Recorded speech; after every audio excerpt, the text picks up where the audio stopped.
This episode is brought to you by our friends at King Alfred Academy.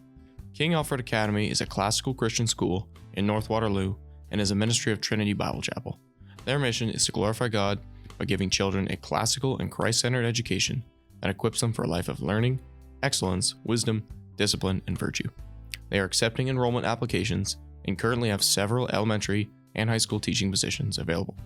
You can find out everything about their school at kingalfred.ca. A big thanks to them for sponsoring the show and making this conversation possible.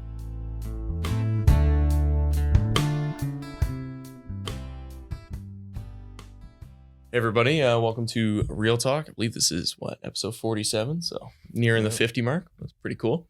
But yeah, we're excited to bring you today's episode. It's a special one. We have a special guest on the program, Dr. David Zietsma from Redeemer University. So he's going to be on today. We'll be chatting all things Reformed education. What it means to go to Redeemer, what they're trying to do there, their mission, and why they're excited for the future and what they have to offer. So thank you for joining us, David. Yeah, it's a real privilege to be here, guys. Hey, thanks. Wonderful. So maybe if you can just give the folks a brief intro on yourself, how you came to your current position at Redeemer, and then also, maybe just a bit of your educational background and whatnot. Sure. So I grew up in Burlington, Ontario, and attended K-12 Christian education schools, John Calvin Christian School in Burlington and Cato de Bray High School in Hamilton. And after high school, jumped around a little bit, but ended up, of course, going to university, and I did a PhD in history in the United States. And in 2007, God was opening a few doors here and there as possible pathways forward, and one of those was Redeemer. And so, after praying about it, my wife, Anna, and I decided that we felt called to come back home and serve at Redeemer. And so that's how I ended up at Redeemer. So I've been there for about 15 years now, and it's been a real privilege to serve and work there. Nice. Did you take up a teaching position? Yeah, I started as teaching faculty in 2007 in the history department, and taught courses in U.S. religion and culture, U.S. foreign policy, as well as history of film, and some East Asian history as well. So it's a great opportunity to connect with students, but I think most importantly, it allowed me to see what God could do through Christian university education and the way God could work in the lives of students, and really brought home to me just how transformative education was, but in a spiritual way. And I think as Christians, we don't often think about post-secondary education as a spiritual engagement, but in reality, that's exactly what it is. Yeah.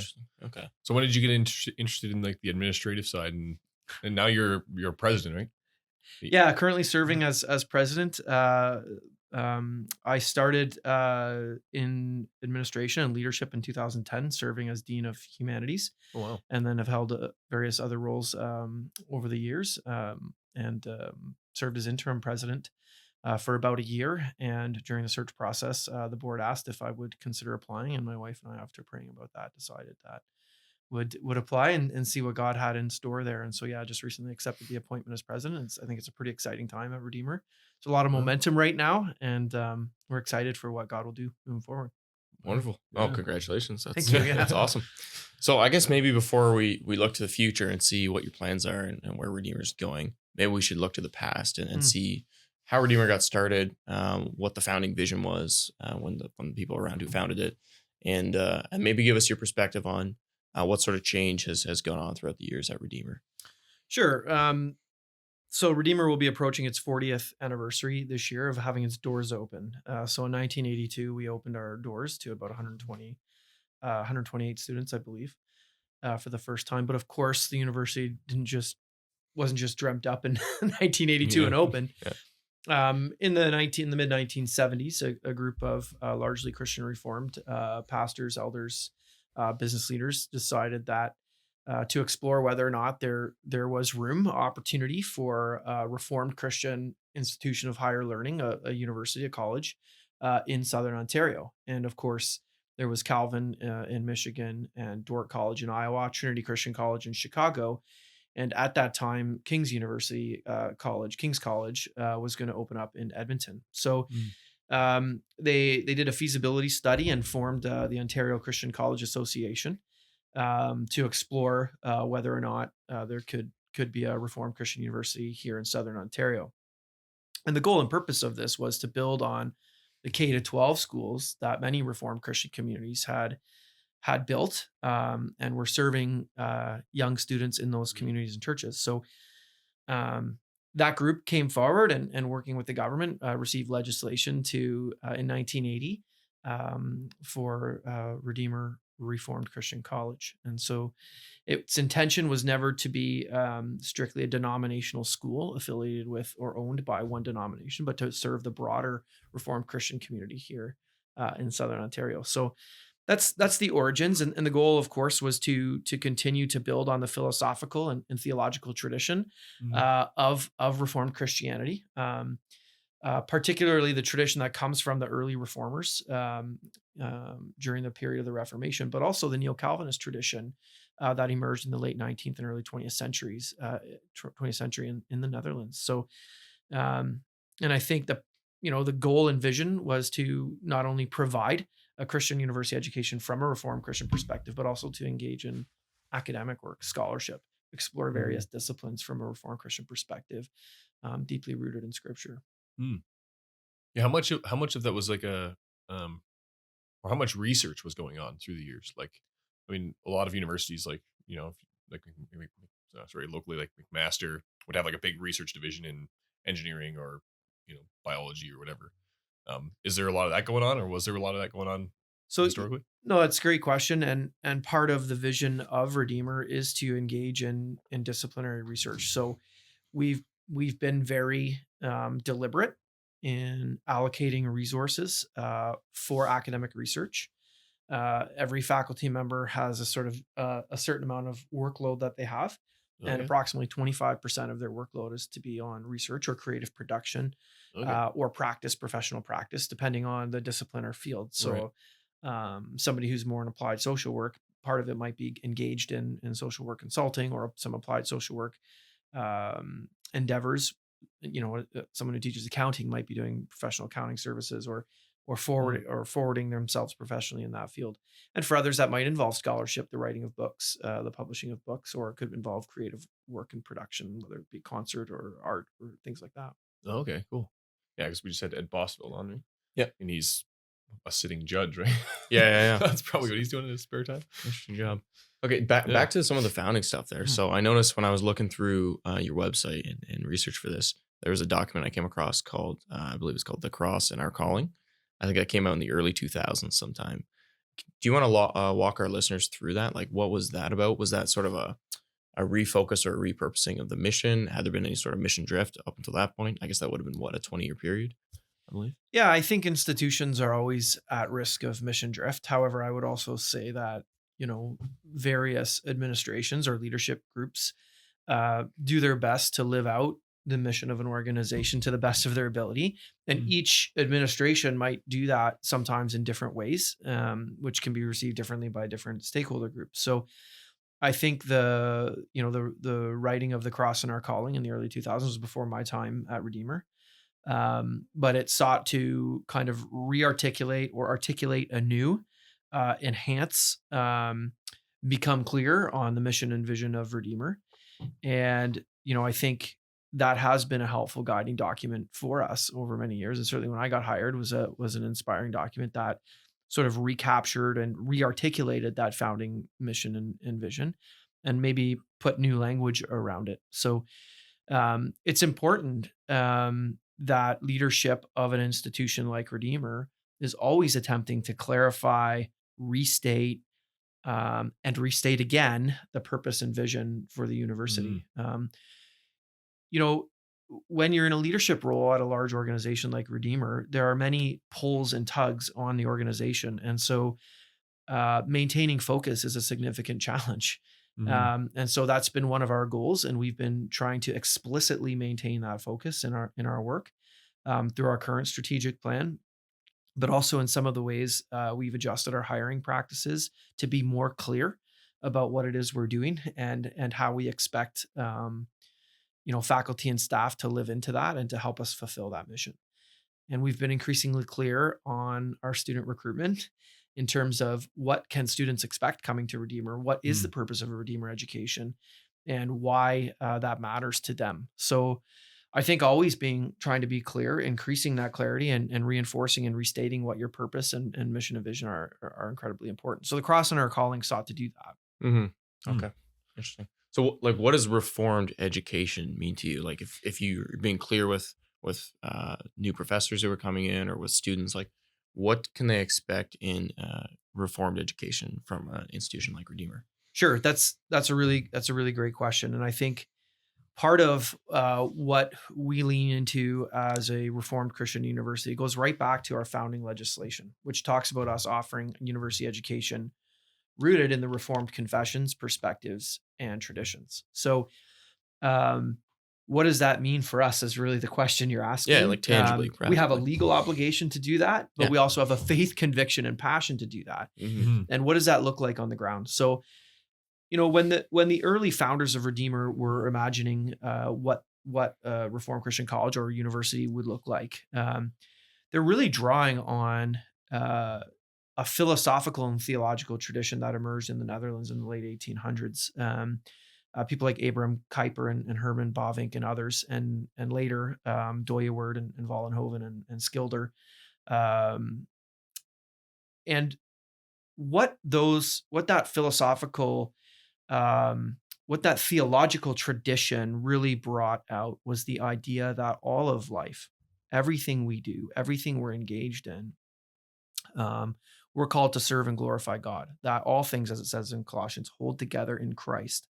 That He created all things, they were created through Him, and they were created for Him. And Paul tells us this in Colossians, not in a way that as if that only was true prior to the fall, right? Yeah. But it's true now. And he's talking to the early church saying, this is true now. So Christ is king over all things. And some of the neo-Calvinist theologians and philosophers like Kuyper and Bavinck sought to find new ways to flesh that out for the church.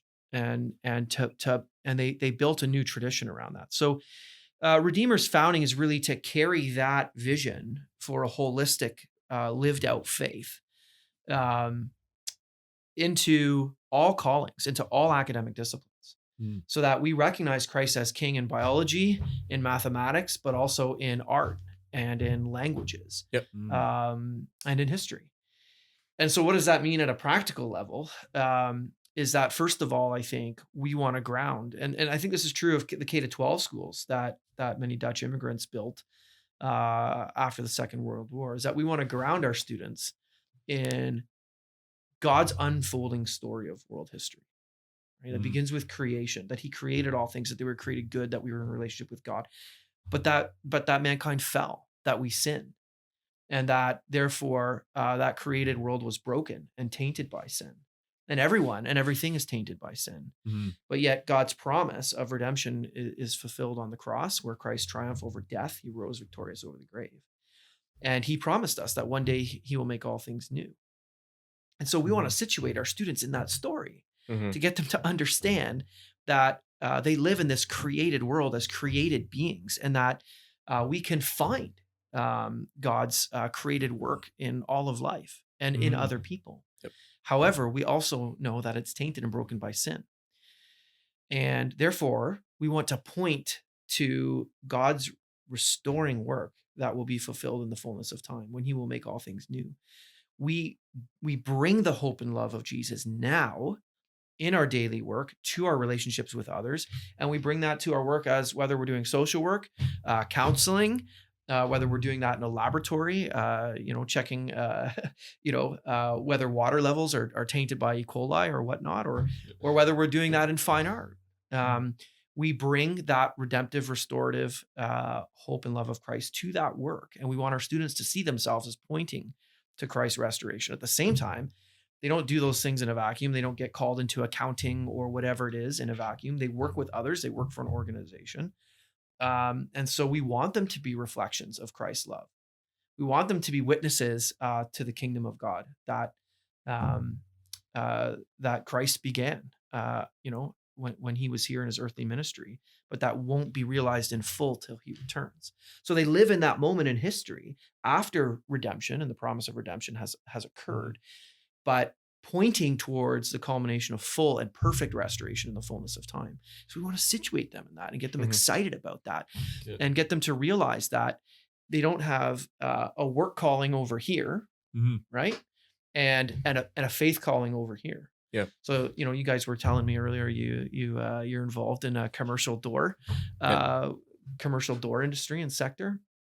And, you could say, well, doors are over here and our faith life is over here, but that, you want to look at the world that God made. And there's all kinds of things that you can bring to the mechanics of technology and celebrate how God made people in his image to create and to build and the giftedness we have. At the same time, you're in a relationship with customers and you want to have integrity in that, and you have opportunities maybe not only to respect others, but who knows what doors might open that so that you can share the testimony of what Christ has done for you, right? And point to the hope that you have in him. So you don't do that as something separate.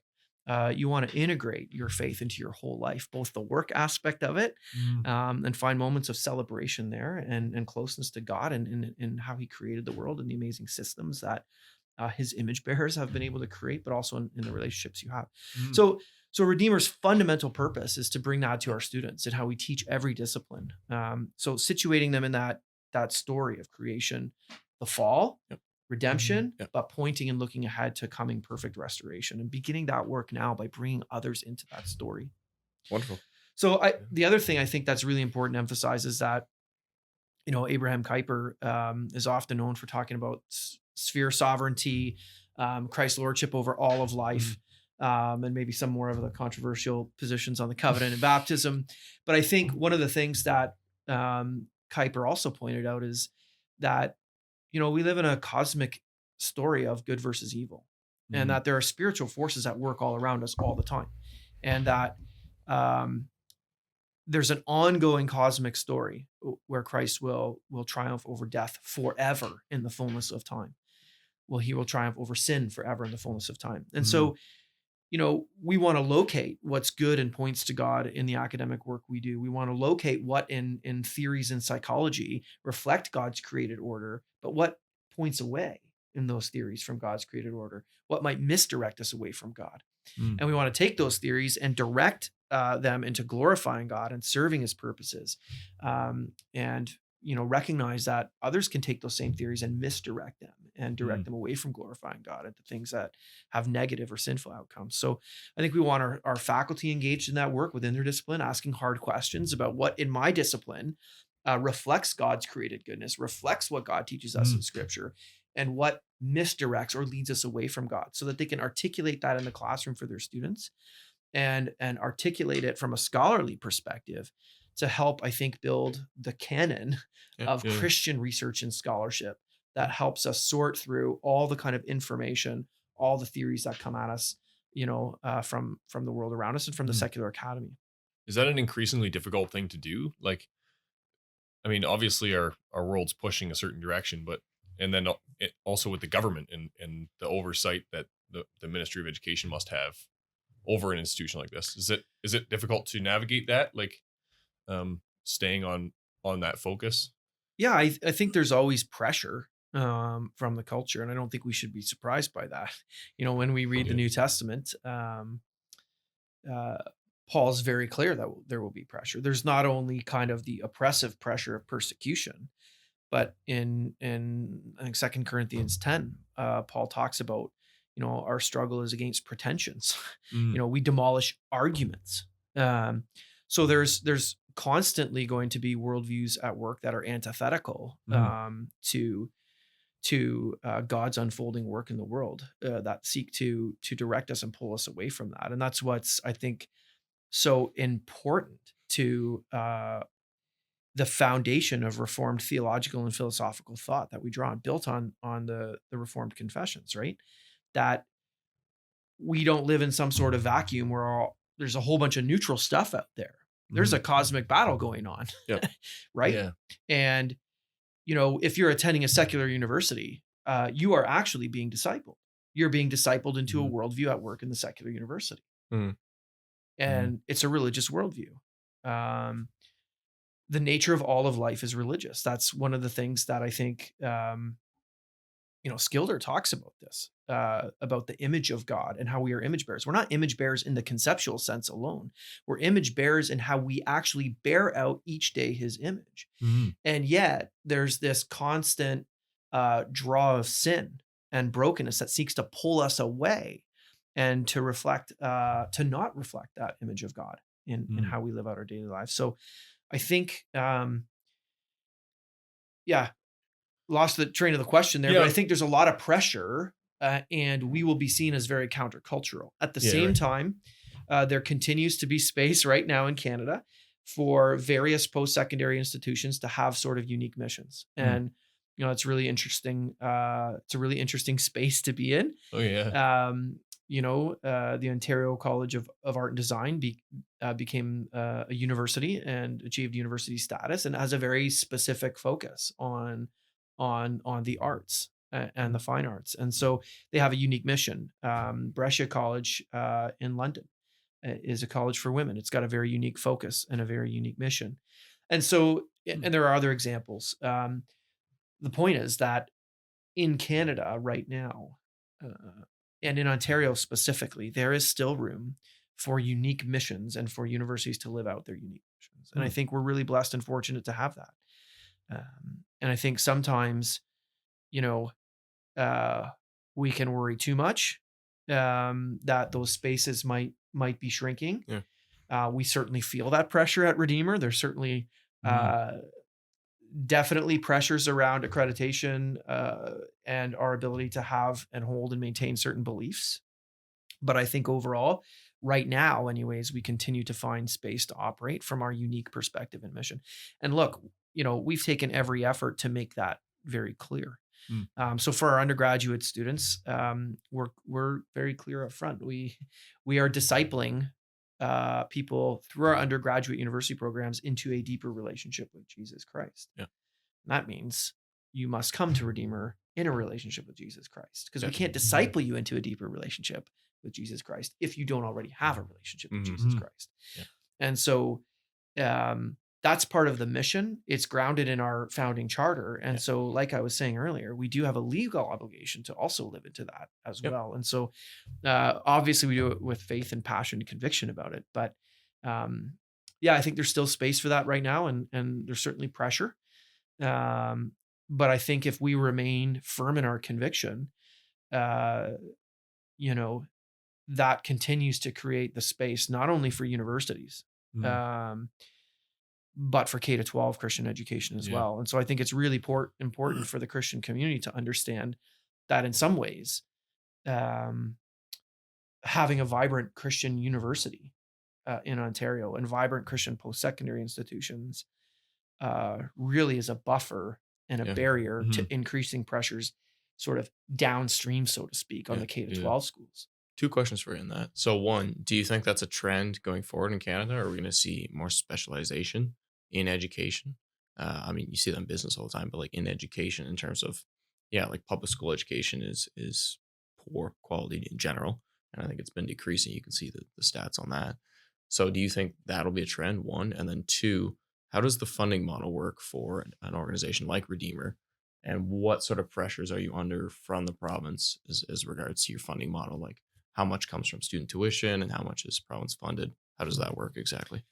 So to go to the first question, if you mean university education and diversification there, I think we're seeing less diversification in terms of unique new institutions with very unique missions and charters. There's been, a couple, but overall, there's much more uniformity and a desire to, if what's working well over here is generating students and revenue over here, we need to map onto that. And I think Redeemer has to wrestle with that too. What's working well in post-secondary education? How are university students being served well? And what of that makes sense for us to do from a Christian perspective? And so that's always the challenge for us as well. In terms of funding, Redeemer receives no funding from the province. We're completely privately funded. Through various means, we do receive some small amounts from the Tri-Council Agency, which is a federal research granting agency by virtue of being part of the Universities of Canada. But overall, our tuition right now is about 55 to 60% of our revenue. and we rely significantly on donors to make Redeemer possible. If it wasn't for a very generous support community, yeah, Redeemer wouldn't be possible, unless we're charging, tuition of $30,000 or $35,000 a year. And that's not sustainable for most students when they can go to Brock or McMaster for 8,000 or 9,000. Becomes very difficult to fork over 30 or 35,000, especially when you're looking at families that have paid often tuition of $10,000, $12,000, $14,000 for K to 12. Yeah. So we've worked with a generous group of donors to restructure our tuition and fees. And a few years ago, we were at about $17,000, and today we're at $9,800 for a Canadian undergraduate student, which is tremendous blessing. It's almost on par exactly with McMaster and other public universities, and that has made it more affordable for Christian families to send their students to Redeemer. And so, without a generous donor support community, we wouldn't be where we're at. We also do use our entire campus for conference services during the summer. So basically starting in May, lots of churches and other organizations have the retreats, conferences, hosted synods, all kinds of stuff. So we seek to drive revenue off the facility that way and use the assets that we've been blessed with to continue to support Christian university education for students. Yeah. Is that something you see going forward as far as the donor base? Like, is that going to be able to be maintained, or was that sort of a one-off generous donation situation? You know what? I think God continues to provide through generous supporters, and our hope is that we're on a path towards increased sustainability. But anyone involved with Christian ministry knows that you're always in a situation of being dependent on God's provision. You work, you use your created gifts and your skills to generate those resources for sure. But it's God who really provides through generous supporters. And, I think our effort to continue to clarify who we are and be faithful to that Reformed Christian mission for higher education has built a lot of resonance with supporters and with students. And so I think, as long as we're faithful to our standards, Redeemer was founded on a statement of basis and principles that includes the authority of Scripture as God's infallible word, inspired word. God is the creator, Christ's redeeming work on the cross. If we're faithful to that, grounded in our mission of Reformed Christian higher education, I think people in the Christian community see and want to support that mission. Yeah, maybe to tie onto that. So you mentioned a couple of times, like, you have a legal obligation to the mission, basically, but obviously that's under the Constitution of how it was set up and stuff. But who are some of are there stakeholders in Redeemer the same as we see, say, like, well, in an institution like Guido in the secondary or even in the primary schools? You have like a structure where members from the community donate, or are tuition paying members who have a membership and like a voting stake in the institution, and then I guess the board is answerable to them. Is it a similar structure, or like how does it? Redeemer has a membership, and people have to apply to become members, and they have to sign off on the basis and principles of the institution. Right. And we have bylaws governing their behavior. So anyone acting counter to the institution or in a way that undermines the institution will be removed from membership. Oh, okay. So, but the membership meets every at the end of September every year, sometimes October 1, September 30, somewhere in that range. And they elect the board of governors. And so Redeemer has a governance model elected by the membership. The membership also ratifies the annual reports of the institution, the financial statements and budget as well. And they elect the board. So the board must be elected from the membership. So Gotcha. One has to become a member in order to be on the board of governors. So, and then our board of governors oversees the school through a governance model where they monitor the financial performance of the school, ensure its fiduciary, ensure their fiduciary duties and responsibilities, ensuring the school is sustainable and that there's fidelity to the mission of the organization. They do all that by overseeing the work of the president and monitoring, the performance of the school, working with closely with the president. So that's how really, the school is overseen. yeah, And so really governed. fairly similar then, I guess, just on a bigger scale, or I guess more broad membership kind of base. Yep. I would say that it is a membership model for sure. Yeah. But there is no I don't think in our secondary or primary schools there's a sign off of faith. I think it's based on our church membership a lot of times, right? Especially in Yeah, our Canadian Reformed we're as community. Redeemer is not. Yeah. Redeemer draws from a variety of denominations. And so it's a really interesting makeup. I like to call it a sort of medium tent Christian organization in a way. Um, and significantly right now we're seeing a lot of resonance with uh,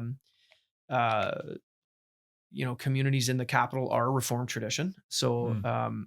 we still get a lot of support from the Christian Reformed Church through a program they have called Ministry Shares, where various classes of the Christian Reformed Church, 7 classes of the Christian Reformed Church in North America, advise local churches to send ministry shares to support Redeemer, and Redeemer receives close to $1 million a year in support from those Christian Reformed churches.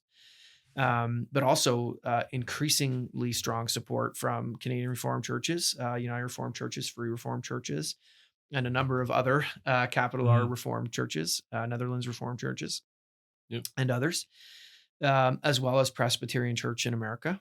But also, I think in part thanks to the Gospel Coalition, but in part thanks to the impact and influence of neo-Calvinist philosophy and theology, we're seeing increasing resonance with conservative Baptist churches, as well as Pentecostal churches, Missionary Alliance churches, Associated Gospel, the Hope or Harvest churches as well. And I think what we're seeing is sort of a shared understanding that rooting young people in the story of God's work in the world and providing them with this overarching narrative of God's work in the world, and giving them this vision, which emerges from Reformed Christian theology, about reflecting God's image in every day, wherever you're called to work and serve, not just as a pastor or missionary, but wherever you're called to work and serve. That is really resonating with a lot of these communities. And so what we're seeing is a real desire for being faithful to Scripture, educating students into that narrative, and then seeing them go have an impact on their communities and being faithful to Christ's calling in their own lives. And so that's really resonating with a lot of people. And so, this past year we were at over 1,000 students for the first time. We likely will be at near 1,100 this fall. And we've seen significant growths in donation revenue as well. And it's been really amazing to watch God work at Redeemer, and our goal has been faithful there and see what God will do. Yeah. No, I mean, okay. I graduated university, must have been 8 years ago now. So we were probably back in that time that you described where it was like $17,000 to go there. So that was I guess a hindrance too, but also, secular post-secondary education was, about 10% less horrible than it is now. Because it's gone off the rails, especially in, the humanities and, I mean, probably in every discipline, honestly. But so when I was considering going to a post-secondary school, Redeemer hardly was on my list of like considerations, even though I I appreciated what the mission was. I guess this speaks to students, but also to like the structure of it. But I always felt like that, I came from like you did, I guess, from like a relatively sheltered community. Like we went through, school, like K to 12, all in the Canadian Reformed schools. I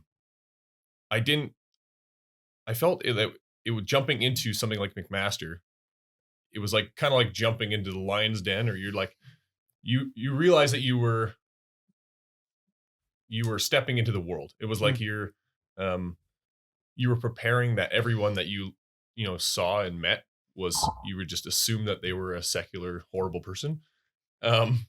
Whereas I felt like that if I had gone to Redeemer, you would look at everybody and assume that they were a good Christian, the same as how you were brought up.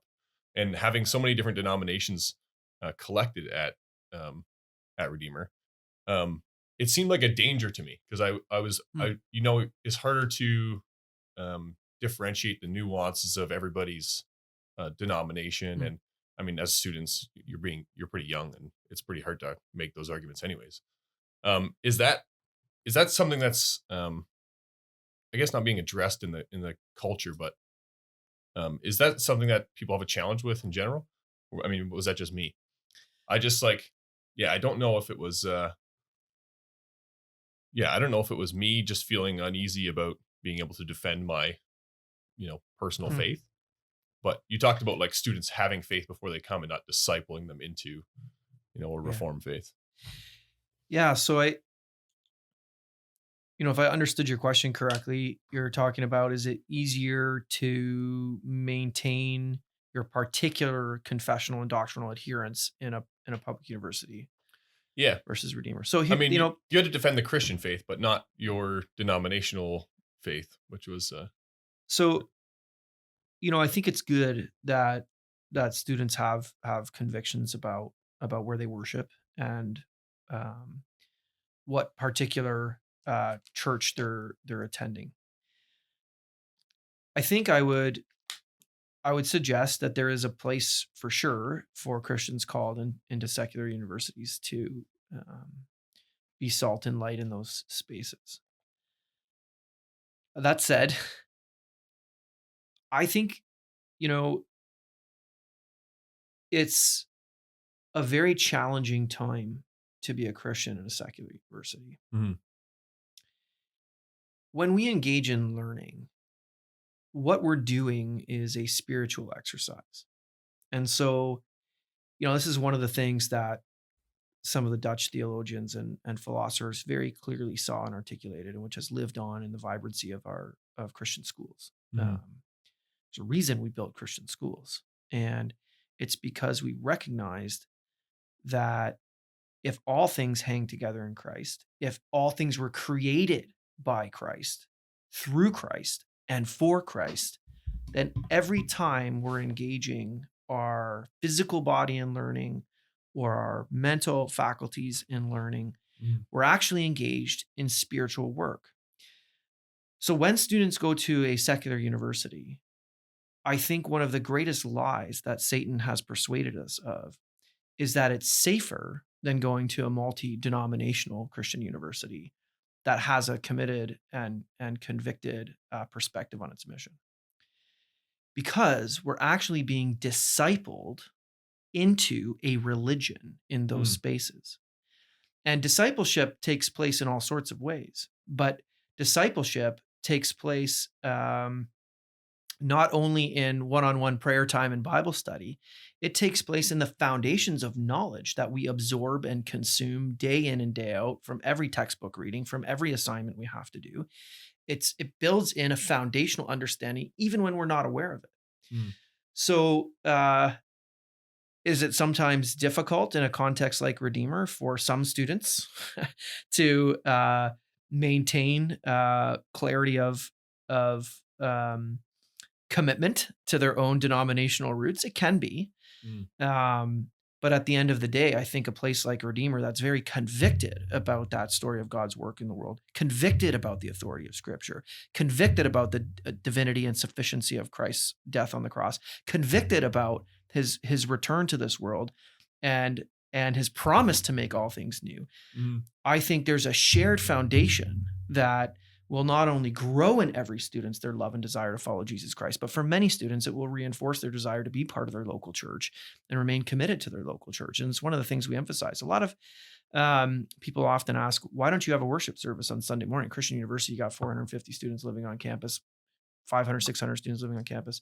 And it's because we firmly believe we want our students to be members of a local church. And so even if they're coming to Redeemer from far away, we want them to find a local church that makes sense for them, their family commitment in a way where they can grow and be part of that local church. So, and I would also say, iron sharpens iron. That's a kind of a popular phrase, but I think It's on the wall there. it's on the wall right there. Yeah. And I think that's a really important part of what Redeemer can offer. Mhm. And, when I think about my own kids, Like I want them to have and grow. I want them to have an ownership of and grow into their own commitment for the church that they're Mhm. members in. And I want that to take place not from the position of fear. Mm. So in the secular university, it's, you know, look at all of this. It's so antithetical to what I believe, and I must be so afraid of it. I'm going to put up my walls. But what is actually happening underneath all that? It's not just the walls, the foundation underneath. How do you build a barrier on top of that foundation that's being built under you in the context of a secular worldview in a secular environment, Yeah. in the secular academy? Because if what we believe is true, what comes out of our Reformed confessions and the philosophers who built theological and philosophical thinking on them, that all of life is inherently religious, as Paul talks about in Corinthians and Colossians and other places, then whenever we're engaged in learning, a foundation is being built. A foundation is being built. So you can go to a secular university and put up those walls, but Are you strengthening your are faith? you strengthening your foundation? Yeah. Oh, absolutely not. And so, yeah, like I think even 10 years ago, it was probably not as big of a disaster at the post-secondary, university or the secular universities as it is now. But you definitely went in the defensive posture. Like it was everything and I went for business. So it was still like, it's still a fairly technical discipline. Like, but yeah, you wasn't like you were looking at it from a Christian perspective, but there wasn't so much that, driving you to a secular worldview as there probably is now, or if you were in the humanities or social sciences or psychology or something like that. But yeah, you definitely went, defensively. It was like you were can told always come something to and you were Redeemer like, now, no, Tyler, and get a second degree and no. experience. But I have a very hard time now recommending that someone goes to McMaster because it's such a different school than when I went there. But also, I mean, Redeemer seems to be an option. We are certainly really, finding that students are transferring to Redeemer from secular spaces, saying it's almost impossible to safely articulate or even identify as a Christian there. Yeah. And that's not going to be the experience for all. And like I said, God calls different people in different ways to different things. Some people are called to university, some are not, right? Some people are called to go to work right after high school. Some people are called to go to the mission field. Some people are called to go into sort of ordained office as preachers, right? So God calls different people in different ways. Some people are called to be in a secular university space. They have amazing foundations and they're able to live that out there fully in ways that can engage in that. However, I think the vast majority of 17-year-olds today are probably not in that space for a whole variety of reasons that we could get into with respect to technology, delayed adolescence, and a whole bunch of stuff. And so our hope is that Redeemer is a space for them to come and grow and strengthen their faith to prepare them for what comes next, whether that's graduate school or actually finding a position somewhere in the workplace or whatever it is that God has in store for them. Yeah, I wouldn't have recommended somebody go with the intention of like evangelizing the post-secondary, like if it's a secular institution. And I definitely did not. Like there was nothing in me that was like, well, you know what, I can be a light in this school. It was, it was more expensive to go. And I thought, well, you know what, I can do this and not be, and I was terribly uninvolved. So maybe that shows you something. Okay, if I can jump in and just summarize a bunch of stuff that we just talked about. So for any listeners who are of the age of where they're going to university, or for parents who are looking for a recommendation, like if we just survey the landscape of the available options, you have secular options, which have become increasingly worse, and they're just riddled with critical theory. It's undermining, nearly all the disciplines at this point. And if you send your average 17-year-old there, there's a strong chance they'll become completely filled with that ideology, and it's very hard to combat in a space like that. Then you have Redeemer, which is a as you say, faithful Reformed Christian option. Yes, there are multiple denominations there. Yes, they will have to iron will sharpen iron. They will have to be prepared. And Redeemer's not perfect, right? And Redeemer's not perfect, and I'm not saying that, but I'm just laying out the landscape for people that like in the past maybe thought, it's a bit dangerous to send your kid there. But I agree with you. Like you shouldn't not do that out of fear. Because you shouldn't hold your faith because of fear. You should hold your faith because you believe it and because it's been sharpened by others. And I think it's healthy to send. I mean, it should be a back and forth between the parent and the child. Like you shouldn't just drill them full of stuff and then send them off and hope they don't they get through 4 years at Redeemer and they stay X kind of reformed. Like there has to be a give and take there. They have to come and experience that faith for themselves and come to believe it for themselves. So yeah, I just want to say I think that's kind of the options parents and students have at this point, this juncture. And I mean, I see your point. Like there may be a case where it makes sense to go to a secular university, but I think there's a strong case as long as Redeemer sticks to their Reformed roots and maintains a strong direction there. I think, like I was actually going to ask you earlier, like that seems like the way things are going with education is the funding model is stand firm, stand your ground, and people will, like, God will allow like open wallets and people will, the money will flow. Has that been your experience so far? I think the clearer we are, well, with whatever you're fundraising for. So whenever you're seeking support for anything, the clearer you are when you find people who are passionate and want to support that, the better off you're going to be. In our case, I think there's a hunger. There's a hunger for people to be bold for Christ, and there's a hunger for people to say, "Hey, this is who we are. We're going to do that unabashedly." Things may happen to us. We may get, negatively criticized in the public press. We may have, mud hurled at us, but this is who we are, and we're going to live into that respectfully. We're going to live into that in a way where, we want others to know that we're motivated by the grace and love ethic of Christ, meaning that we recognize the problem of sin and brokenness. And we're so grateful that he sacrificed himself for us. And so we don't compromise in truth about him as a result of that. But it's a truth that points to love. It's not a truth that points to acceptance of all beliefs, systems of thought, theories. It's a love that says, no, we're grounded on this, and this is why. We're grounded here, and this is our foundation. So I think that's how, we're trying to live into that. I think people are hungry for that. I think students are hungry for that. I definitely believe parents are hungry for that for their children. And like I said, Redeemer isn't perfect.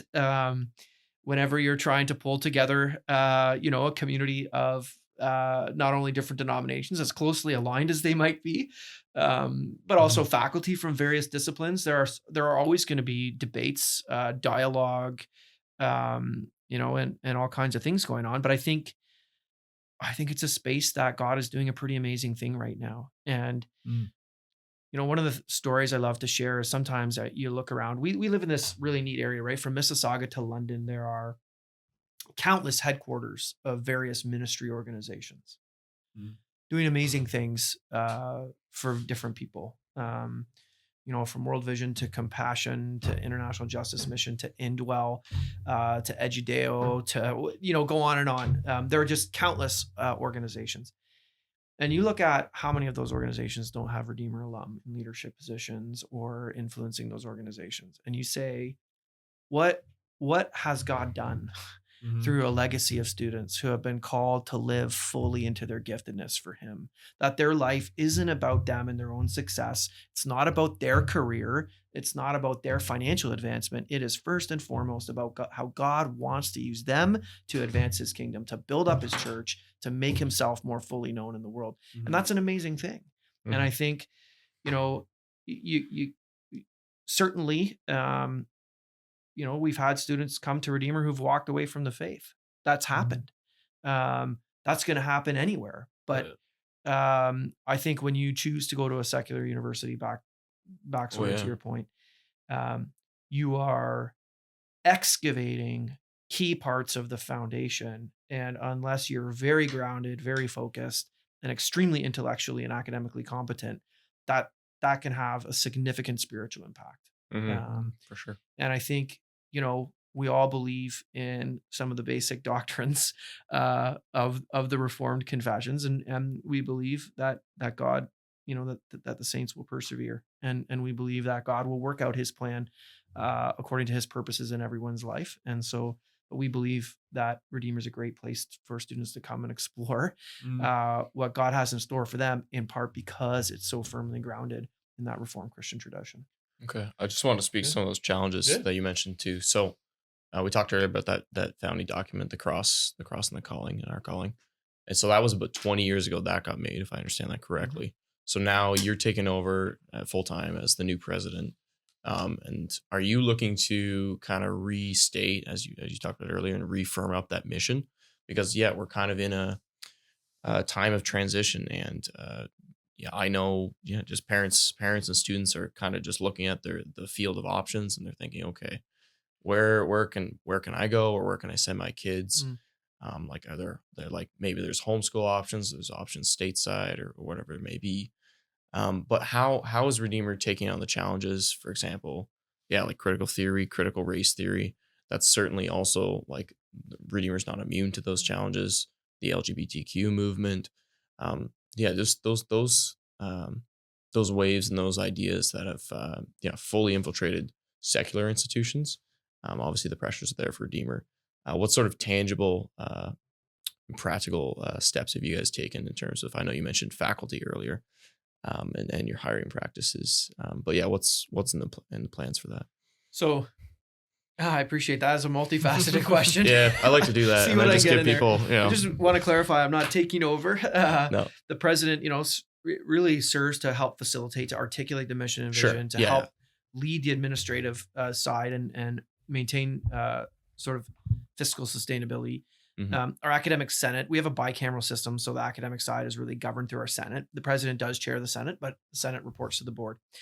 And I think, one of the things that I, along with the leadership teams that I've been a part of over the last number of years, have been trying to do is continuing to say, what is our mission and vision, right? What was the founding purpose of the school, and how do we continually work that out on a day-to-day basis? And so we're going to continue to do that. I don't know if that's a new direction, but we're going to lean into that wherever we possibly can, because that is the purpose of the school, and we believe and have a conviction that that is what will transform students' lives and help them live more fully into their callings in God's kingdom. So have you seen a bit of a mission drift over the past 15 years on those points I mentioned? I think mission drift is often sort of how various stakeholders and observers look at it. I think various leadership groups attempt to live into the mission in the best ways they see fit during their time. I think right now our commitment has been to really focus on what does it mean to live out that founding mission and vision, and we really believe that means staying grounded in a Reformed Christian perspective, articulating what that means in the classroom and for scholarship over and over again, and then trying to align our learning outcomes and our resource investments to accomplish those things, right? And that includes focusing on discipleship of students and talking about that actively and explicitly. I think earlier versions really focused on the word equipping people for lives of leadership. We want to just drill down and say, wow, actually we're discipling. We are helping followers of Christ live more fully into following Christ. And the church is the body of Christ to the world. And so we want to help young people be discipled into that more fully. I think in terms of your question about how do we navigate the complexity of theoretical frameworks that are out there today, I think, look, I could get into a whole thing on knowledge here. But one of the realities that Christians, I think, through Redeemer come to understand is that there are aspects of all of our theoretical suppositions that can point toward God and to Him, and aspects that we can take and misdirect and use in ways that are antithetical to God and His kingdom. Okay, so I when I taught world history for many years, I talked to students about the three overarching epistemological frameworks that have sort of characterized human history. So the epistemological being the overarching principles of knowing, the very high level of how do we know, where does knowledge come from, and where does truth reside? Prior to the Enlightenment and the Reformation period, every human civilization had a cosmological epistemological framework. So knowledge, truth, all of that resided with God or the gods or the spirits, however a civilization would conceptualize that. We are just, humans down here. We don't have access to the full truth, the full purposes of the deities, the supernatural powers, et cetera, et cetera. And, that reflected the way I think, to a certain extent, one can find resonance for, our own story, creation, fall, and redemption. God is the creator. His purposes are known to him. They are good. They are perfect. We don't have access to everything he knows. Even in the garden, there's the tree of the knowledge of good and evil. We did not have full access to the full and complete knowledge, the complete reality as known only to God, right? Prior to sin. So, but that cosmological kind of epistemological approach begins being undone in the Enlightenment, right? And think of the famous phrase, I think, therefore I am. Right. We get a new kind of an emergence of a new epistemological framework in the late 1400s through the 1500s into the 1600s, out of which emerges sort of empiricism, modern rationalism, the scientific method, that actually knowledge, reality exists over here as a set of defined points. We exist in relationship to it. And amazingly, God is one of those fine points that we as independent humans can know and identify and use our scientific method to figure out and pin down. Just like we can with,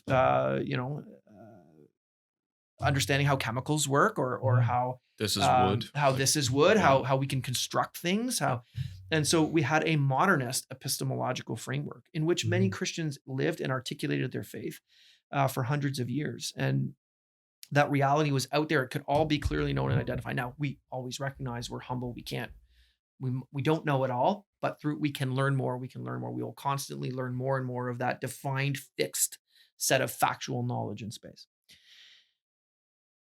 In the 20th century, we get the beginnings of the emergence of a new epistemological framework, which is just now we're in the middle of this shift, very much like people would have been in the 1500s, right? This gigantic shift in epistemological frameworks to what might commonly be called the postmodern or the post-structuralist epistemological framework. And that is the sense that, knowledge exists out there. There's this scope of reality, but there's something in between us as humans and access to that reality. And that is language and culture, right? So that it gets filtered through language, which has no fixed defined meaning. It slides based on the experience of the person who's taking in that reality and experiencing it. So that reality filters through something called language, and language isn't fixed. It shifts. It moves over time. And culture, the meaning of symbols and representation shifts. So reality is in a sense inaccessible now to us. And the only reality we can really articulate is our own experience. So how we know and feel, how we identify now comes from within. And I can't tell you or not affirm your reality because there's no neutral space through which we can talk about that reality as there was in the period of modernism and empiricism. Because language is a power tool. Because language is arbitrary and it's deployed in many ways. It articulates positions of power and power relationships. So does that mean science is falling apart then? Yes. Because science is very much yes, but it's very much like an enlightenment idea, right? That science can, through experimentation. Our modern understanding, like what we think of the scientific method, emerges significantly from this period of modernism, right? But certainly there were other approaches to science in the past and cosmologically ordered epistemological civilizations. There was the idea of science or the scientific or learning about the physical world and things like that. But to get back to this notion, because I want to come back to your question. Yeah. What do you do with critical theory? When you study postmodern theory, read the theorists, I think you'd be surprised at how much you can look at what they have to say and say, wow, that resonates with exactly what God is talks about in Scripture. So take Jacques Lacan, for example, French psychoanalyst. He writes a lot about identity, and he's trying to figure out how people come to identify, how that impacts their psychological state. And he does these series of lectures on this, and he talks a lot about um, that one of the problems for humans in identifying is what he calls the fragmentation of the mother-infant bond. So you're kind of separated from the mother at some point. You start having to identify independent. You're ruptured from this relationship with your mother, and so this is all very psychoanalytical. Yeah. But you have to start identifying independently because you were one. You were one in the womb. It was that being was your being, and you begin to kind of see yourself in the mirror. You begin sorting out that you are somehow this separate confined space, and you've got to fill that in. And so, in the end, if you read more of Lacan, what he says is humans are never ultimately satisfied because we have this missing fragment at the core of ourselves. Something's been ruptured and broken. There's like a hole at the heart of ourselves where something should be, but it's been ruptured, it's been broken, and so there's something missing. So we never ultimately can realize fulfillment, identity, satisfaction as a result of that. Now, you can read all that and you can step back and you can say, postmodern theorists right there, huge problems, identity is always shifting. Or you can look at that and say, does that have any relationship to the things we know about how we were created and what happened? Absolutely. We experienced a rupture, but it's not a rupture infant from mother. It's a rupture of child from God and creator, that relationship was broken. And that leaves us all with this thing that we're trying to fill up with all kinds of other stuff other than God in our whole lives. So, postmodern theory can offer a lot of unique insights that we don't just want to throw away in the dustbin. What's I think happened is that sort of the Marxist political movement of the late 19th century and early 20th century, which ultimately, I think, as we all know, failed in its revolutions. Controversial. The understatement of the podcast. Philosophers who were committed Marxists began looking at why. What was wrong in the theories of Marx? And they determined, I think, through, again, a dialogical process over many years, the Frankfurt School and others, the challenge was that it's not overtaking the economic means of production, the actual factories that will bring about the communist revolution and will create equity for everyone. It's actually taking over the cultural means of production, right? And Foucault and Lacan and Derrida and others in their postmodern scholarship, many of whom, by the way, were Marxists, but some of whom were not, had identified that cultural power in society was not simply economic or material, but that to a significant degree was cultural, which again should resonate with us as Christians when we take seriously what we confess about the reality of sin and the forces of darkness and what Paul talks about pretensions and arguments. These are intellectual, these are cultural things that are being set up against Christ. They are not simply physical and material things. So a lot of this can resonate with us and we can learn from it. So, to go back to this idea, so cultural Marxism has come along. I'll never forget, I was in graduate school and we were learning about Foucault, and Foucault talks about, no one can ever hold power. Power flows as the result of those who are empowered by discourse or language in the culture. And I'll never forget one student said, well, but if we can figure out how to make the language, we can get the power, right? And the prof said, well, and this was 25 years ago and 20 years ago. And prof said, well, you might think so, but Foucault's point was that that's not how it works. It always shifts. There's always something beyond what humans can control at work in the power structure. This prof wasn't a Christian. So here we are. We're living in this time where the modern is crashing into the postmodern. There's an epistemological shift. Modernist, empiricist Marxists are leaning into this. They're really leaning into language. Language is fixed. Language is a problem because language articulates power. If we can shift the language, we can shift the language to create new power structures in society. That's a very real thing that's happening out there, controlling the means of cultural power. And I think that's what we experience often when we talk about critical theory. And that coincides and meshes nicely right now with the new epistemological framework that you can't really know, right? You can't really know reality. And therefore reality comes to us through language, through culture, and it's shifting. And therefore we need to affirm others' reality.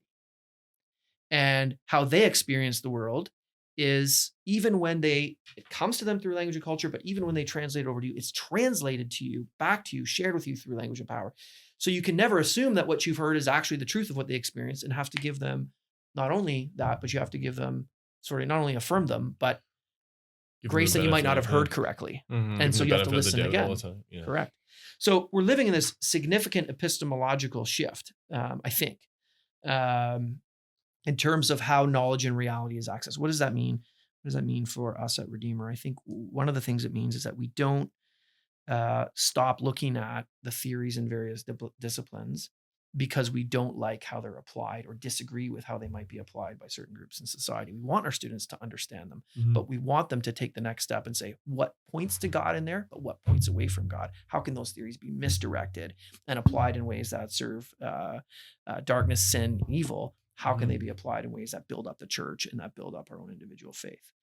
And those are hard conversations. I don't think there's any easy answers there. You got a tough job for sure. But I think that's what we're trying to do. We're better to do that than at a post-secondary institution. That was exactly the answer I was hoping for, because basically, like you say, I agree. We're at a shift, and you need to take on these theories and say, okay, well, they've laid out these problems, and like basically postmodernism is just kicking modernism absolutely to the curb, let's say.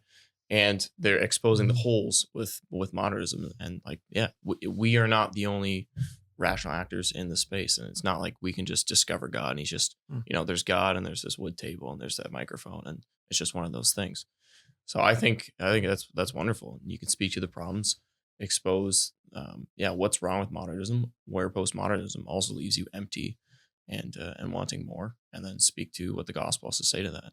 Yeah. And I think then also be like, as a post-secondary institution, be feeding some of that. I know you talked about how it shelters kind of our K-12 schools, but then I didn't say that. I think you said that. I think I think K-12 schools are really important. I think they need to I think discipleship and learning is critical. But you said it was like you help as a buffer for the world, so that you're protecting them, the right? Christian university. I think so that absolutely. But then also to generate the ideas and to come up, to help with the arguments, so that you can push that back into our secondary, schools, and so that a school like Guido maybe knows how to deal with some of this stuff. Absolutely. There's a lot of schools that are really wrestling, Christian high schools that are wrestling. What do we do around sexuality and the place of sexual intimacy? And Redeemers, I think you guys have probably seen it. We've published a statement on that, rooted in our Reformed confessions and beliefs.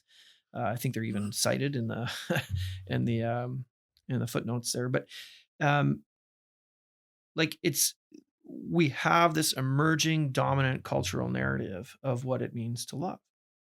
And so a place like Redeemer, my hope is that we can reframe that in a scriptural way that adheres to, I think, the truth of what Christ teaches us about who we are relationally in him and how he wants us to live out the way that he created us, but do that in a way that continues to acknowledge that every human being is a reflection of God's creation, is an image bearer. And so they are worthy of respectful conversation and dialogue.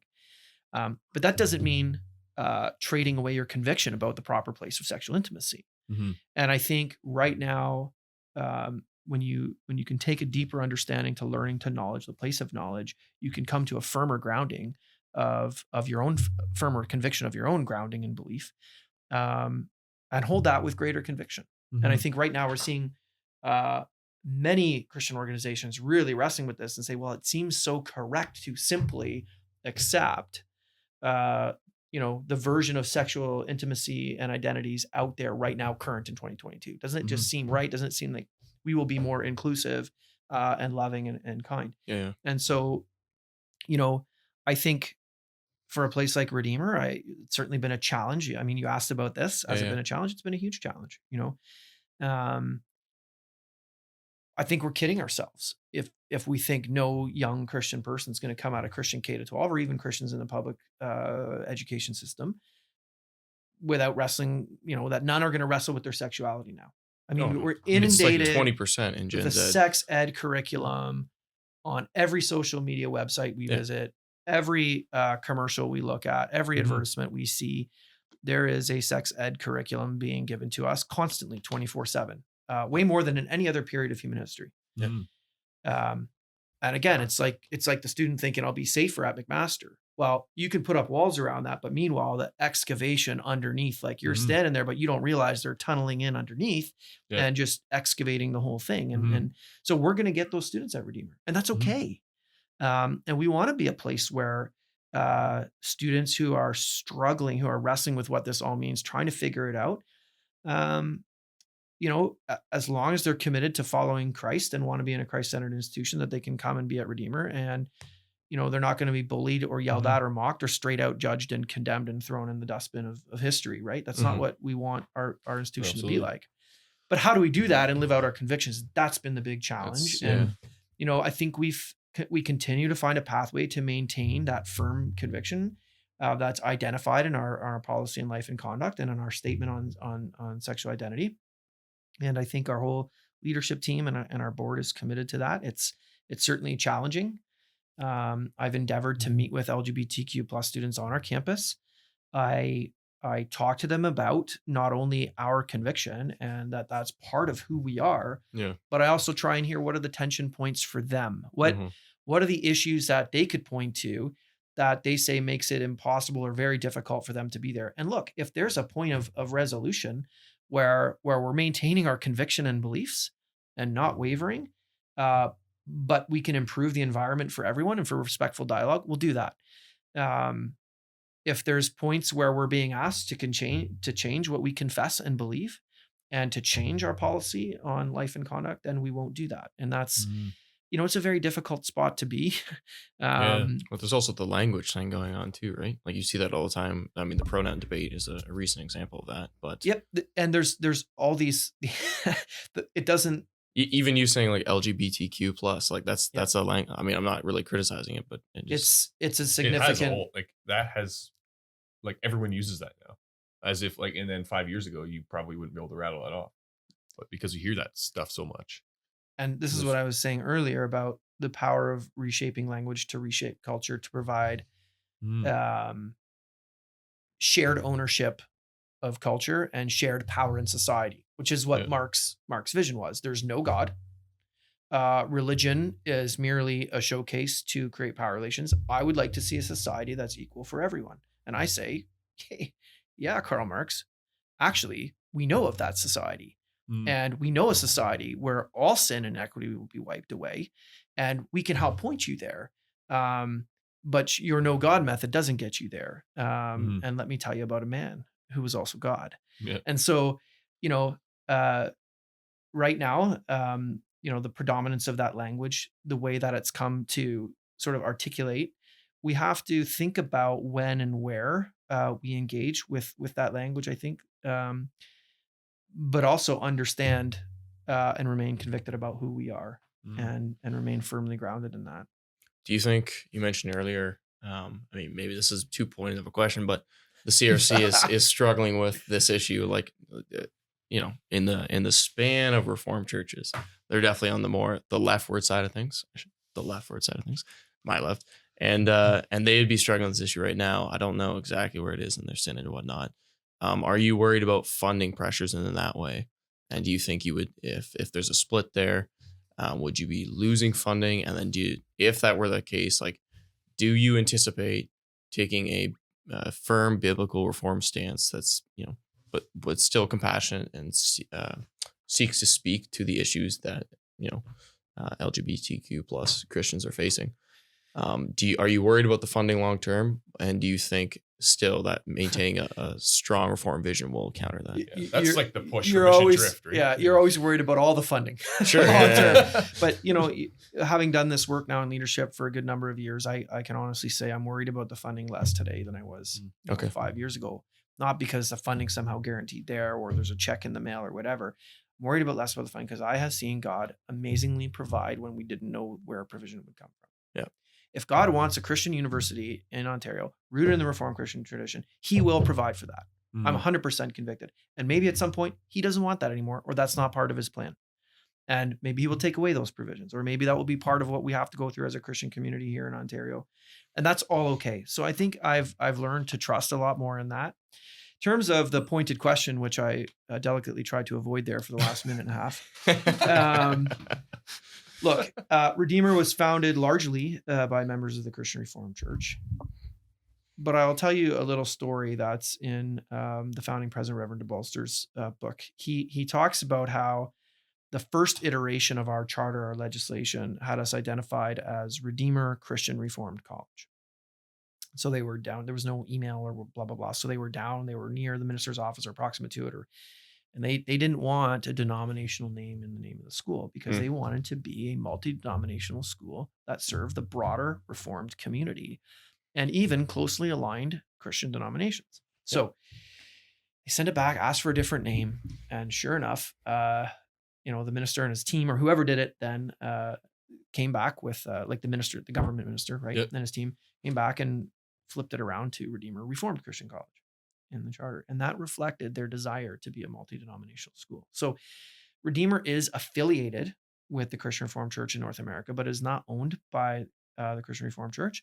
And it is not a denominational school in the sense that Calvin University is, I think still is, owned by the Christian Reformed Church, although I think that there may be a point of loosening of that coming. So while we are affiliated, we're not owned. And what does that mean for us doctrinally? And this is the big challenge around issues on sexuality. So the Christian Reformed Church has appointed a committee a number of years ago. Several, I think a couple at least Redeemer connected people were involved with that committee. They've come back with a report. And I believe at the upcoming synod, this report will be discussed. And I think that's happening at the end of this month and maybe into early June. But forgive me if I have my dates wrong. So what's the expected outcome of that? I think it's very unclear. I would say that there are very strong opinions within the Christian Reformed Church on this issue. I would say that Redeemer's perspective and statement has garnered support from many Christian Reformed classes and churches, not in a formal way. So no, and I realize we're on the record here on the podcast. So no CRC classes have made any formal statement, but we have been encouraged by many pastors and families within the CRC for our position and our conviction and the compassion. I think you use that word, which is a very good word, with which we're trying to live into that and live that out. Yep. So I think, we're also seeing a little bit of an uptick in students from Christian Reformed churches coming. And I would say that to a certain extent, churches that are largely conservative and classes that are largely conservative on this issue we're seeing increased support. Churches that are not, we're seeing a little bit of a decrease. So it's clear that Redeemer's position is known. Yep. And that's a good thing. What would happen to Redeemer's position should there be a split of the CRC, or should there be a unanimous move of the CRC into a different direction? I think Redeemer's leadership team and board has made it very clear what our current convictions are. My own personal convictions, and I think I speak for the leadership team, they don't just shift sort of based on the latest developments in CRC politics or polity or theological thinking. I don't think there will be a uniform position on this in the Probably CRC. not. No. And so, I'm praying that God would be with that church denomination, that there would be wisdom for the synod. And of course, I'm praying that Redeemer would continue to be able to be in a good working relationship, and that its affiliation would flourish, and that many young students from the CRC can come and be transformed through a Reformed Christian education at Redeemer. That's my prayer. Okay. Yeah, we can leave it at that. That's about as good an answer as you can get. All right, I'm pretty much out of questions. I think you got any other ones, Ty? No, I mean, We kind of ran the gamut there. yeah. You got any like final statements you want to make while you're No, here? I think one of you guys had mentioned, I think in the run up to doing the podcast, something about, are you seeing more Reformed students? Yes, that'd be a good question. And so Yeah, we should Answer your own question. Yeah. I like that. well, I was wondering what you Good, meant way by to think that. I was wondering what you meant by that. It's not a good question. No, what a terrible question. I think just more, maybe we meant Reformed as in like, yeah, historically you had Christian Reformed, but I guess maybe more Okay. from CanRC or URC, because that's a lot of the listeners of this podcast, CanRC, URC, FRC. Yeah, and I think you were talking about the lack of emphasis on Reformed teaching in the past maybe be a barrier. Yeah, And- because we had talked to like Ed. I think this might have been off air, but I'm not saying anything untowards. It was just he had mentioned that Redeemer is kind of taking a renewed Reformed stance that's kind of becoming more well known in the wider again FRC, URC, CanRC community, and so that is kind of that's a very encouraging sign for a lot of parents who want to send their kids there. Yeah, like I think, okay, yeah, we've rearticulated things, and like I said, every administration leans into the mission in different ways, and all of them motivated 100% by serving God and serving the mission of the school. So I think, over the past couple of years, we've really tried to emphasize discipleship in the classroom, really tried to share, and we've talked about this throughout the podcast. So I think right now, to be quite frank and pointed, Real talk. Let's do it. yeah, just to talk real. Amazingly, the biggest barrier to young Reformed people outside of the CRC is often career. I want, this faith stuff is good, but I want to know what career I'm going to have, and I want to make sure I get that career, and I want to land a job. Yeah. And I would think, more so than, well, is Redeemer Reformed enough, or is it emphasizing it enough? That first thing is number one. What kind of education can they actually get there? Yeah. Like in terms of course selection, and degree, and the importance of career in the framework of thinking about life. I think you're seeing that even in secondary school. Excuse me. Like with Guido? people are trying to, people want a broader course selection even in high schools. Right. So how do we position career in the constellation of the purpose of our lives? Yep. And so I think one of the early red flags for any church, whether that's the Christian Reformed Church or the Canadian Reformed Church or Baptist denomination, has to be what purpose in life is at the top of the list for young people. Just was involved in a conversation with some wonderful people the other day about sexuality and teaching young people about sexuality and human health. And we talked a little bit about, does the church often position, say, marriage as a primary purpose in life ahead of following Christ's call and living for Christ inadvertently, not even intentionally. But from a young age, we talk to kids about, well, when you get married, or when you find a boyfriend, girlfriend, or when you have children, we front load the conversation so much. And we very rarely will say things like, well, when Christ really speaks to you about where he's calling you, or when God really makes clear your giftedness. We very rarely use that with our kids. And I don't know if that resonates with you guys or not, but our language is often about, well, when you figure out what you want to do for work, and when you find your significant other. Yeah, that's Now, probably fair. and we look at what Paul says. I think it's in 1 Corinthians 7, where he talks about, those who should get married and those who shouldn't. He's front loading.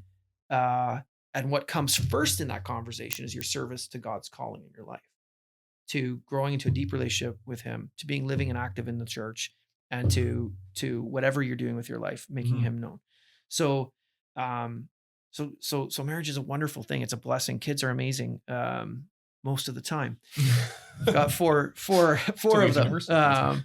But how are we front loading our relationship with Christ first and above everything, including career? And I think one of the challenges for us in some Reformed denominations is that career increasingly has become sort of the primary focus of what my next steps on the journey are, and not how am I growing more deeply, and how is education a spiritual exercise that I need to be aware of that's not predominantly about career, but it's actually first and foremost about the foundations of my life and of everything I'm living for. Yeah, that's definitely a thing. That's definitely a cultural phenomenon, even within like the cultures of our churches, right? Like the emphasis on family or Well, larger especially families, or especially there. but even then you see that like with the expectation to go to a university or college, and I think that's kind of been pulled back the last few years, at least from what I've heard, that people aren't, that's not really the expectation anymore. That's not almost how kids talk, that it's as like I know how kids talk really, but like in school I think people are questioning at the end of high school, do I go to a post-secondary school, and that's a conversation they're having in like their lives. They're kind of putting Christ first, or they're Well, rethinking and reframing the cultural um I'll give you expectation. a person. So like for myself, so I am 23. So when I came out of high school, I went to Ottawa for a year and worked there in Parliament Hill, and had a lot of fun doing that. But then after that, I came back and I was like, okay, like what do I want to do with my life? Like, yeah, I could go to university, okay, but like I'm not sure I see the value for the money there. Like, granted, like there's a lot of great things you can learn and whatever. But I'm like, okay, I'm interested in business, so I'm going to do a 2-year sales and marketing program. So I went to Niagara College for that.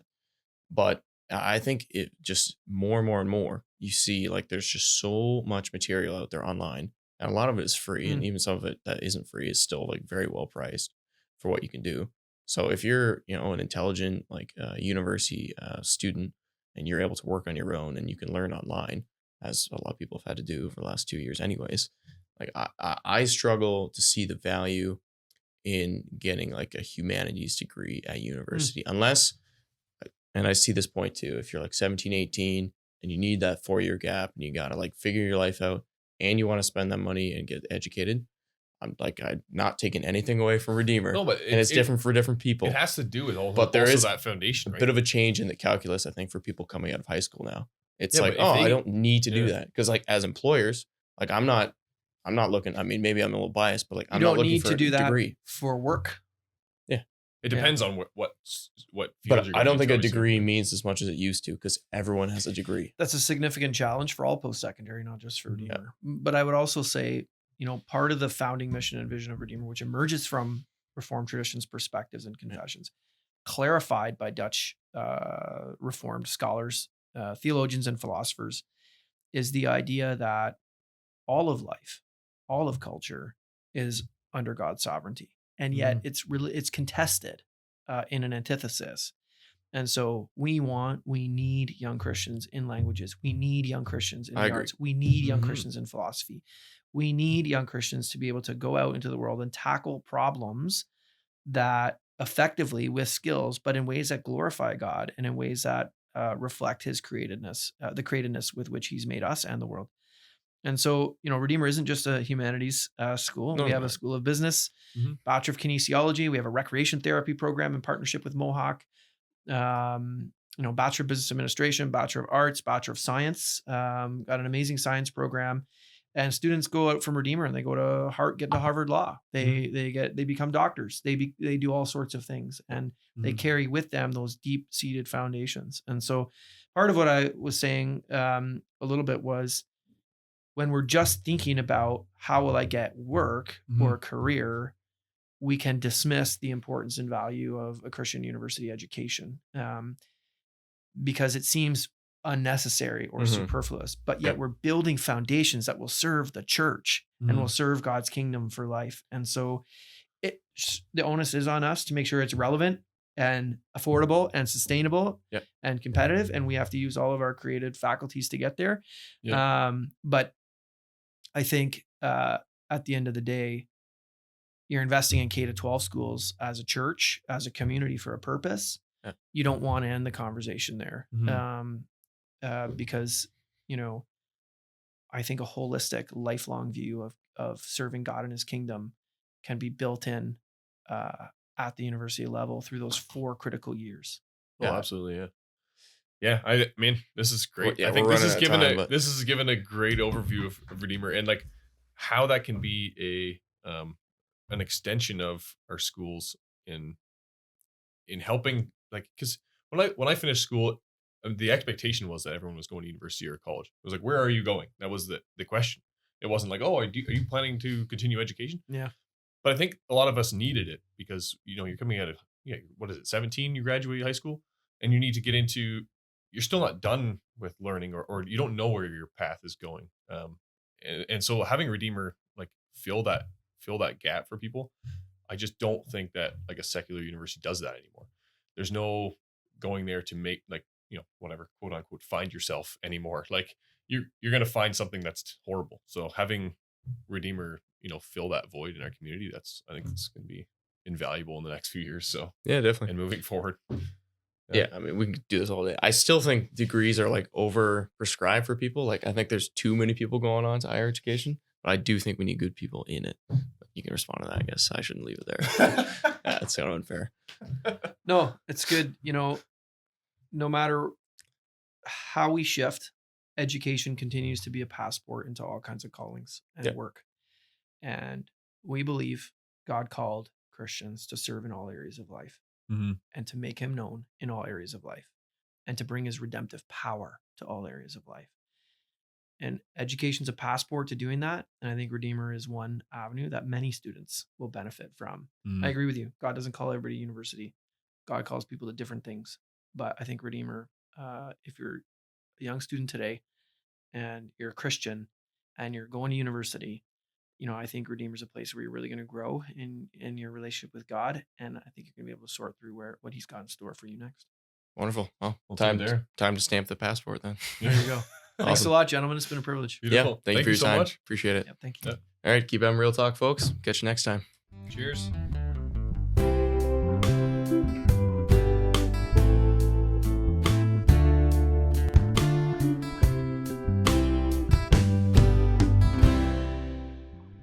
Thanks for tuning in to this episode of Real Talk. We really appreciate you taking the time to listen or watch the show. If you want to send us your feedback, and we'd love to hear it, please email us at reformedrealtalk@gmail.com. If you want to find us online or social media, we got a lot of great content there. Just search Reformed Real Talk and we should come right up. This show is created and produced by myself, Lucas Holtfluer, and Tyler Vanderwood, and our wonderful podcast manager who does all the editing is Mariah Tamiga. So we're really thankful for her contribution to the show as well. That's all for now, folks. Thanks for watching or listening, and we'll catch you next time.